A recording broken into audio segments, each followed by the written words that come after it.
కలుగుతుంది. నువ్వు అక్రమంగా సంపాదించిన సంపాదన ద్వారా. గమనించండి.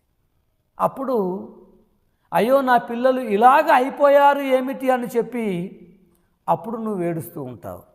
గమనించండి. ఏమని ఏడుస్తున్నావు తెలుసా? గుండె బరువెక్కిపోచున్నది, ప్రాణము సొమ్మసిల్లిపోతున్నది. అయిపోయిందా లేదా?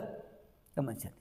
నీ అక్రమమైన సంపాదన తిని వాళ్ళ అక్రమమైన మార్గంలో నడిచినప్పుడు నా పిల్లలు ఇట్లా ఎలాగ అయిపోయినారు, ఇంత అన్యాయస్తులుగా ఎలాగ అయిపోయినారు అని చెప్పి అప్పుడు నీ పిల్లలను బట్టి నువ్వు ఏడిసే సమయం ఉంటుంది. దేవుని బిడ్డ, డబ్బు సంపాదించుకోవడము తప్పు అని దేవుని వాక్యం చెప్పడం లేదు.